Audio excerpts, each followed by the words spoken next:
Hey everybody, welcome back. Ben Johnson with the Glenn Curtis Museum here.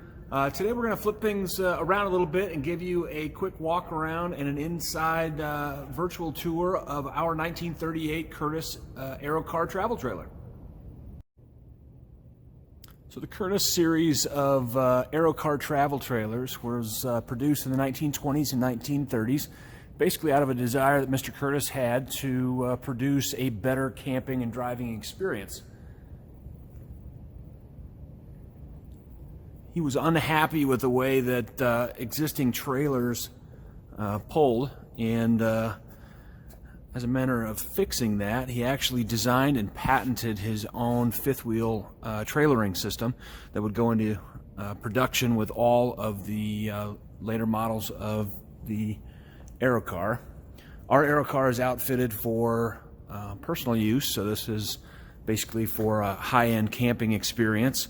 It was produced in 1938 and was subsequently restored here at the Curtis Museum by our outstanding volunteer restoration staff.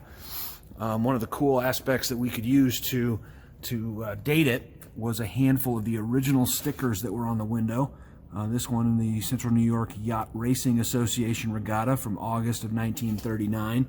And this looks like a registration tag, what was left of it, from New Jersey for 1939. So very cool there. Kind of give you a quick walk through.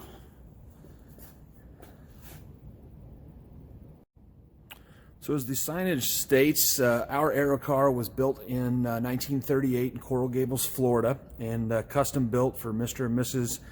Sampson Smith of Cooperstown, New York. Entry into the Aerocar, at least in this model, is just a rear hatch. Immediately upon coming in, you can take a look to the right. You've got couch-style seating in the back, and then a four captain's chairs here with a little table. These folks have some champagne on ice after a long day of golfing and travel.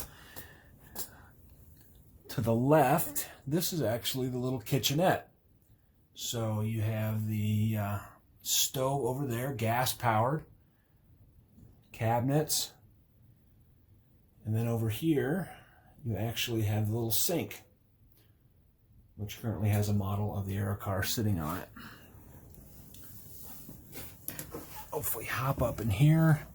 You know, by today's standards in terms of travel trailers, this would be pretty Spartan, but for the 1920s and 1930s, this would be the height of luxury travel. So you've got the one bed coming down over here. Over here on the right side, you can tell there is actually a second bed, so it's held into place by these clasps, and if you pull that down, you'd be able to get to it. Got a little bit of skylight here for some ventilation, electric lighting, cabinets for storage. There's a little speaker over there, which is a bit difficult to see in my shadow. There you go.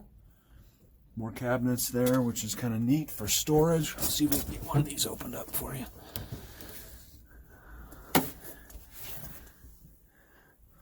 So nothing crazy high-tech, but definitely cool for the 1920s and 30s. Cup holders and ashtrays. Great views out the side. Screened windows to keep the little pests out.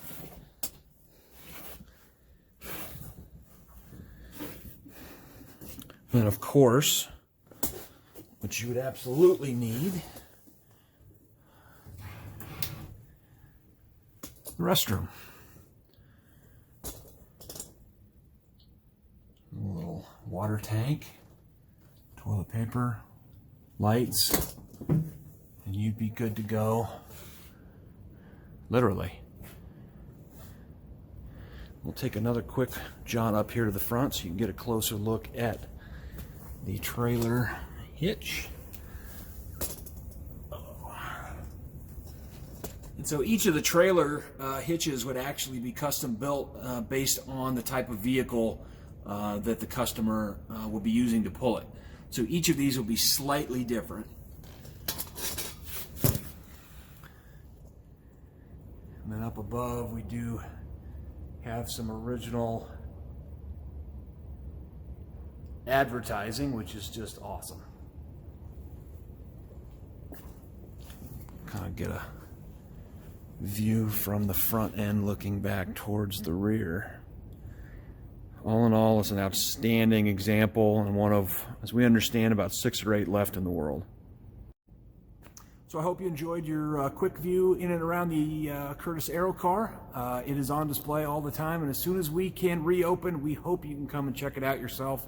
Stay tuned. We've got a handful of other videos going on over the next week or two, and we'll see you then. Thanks.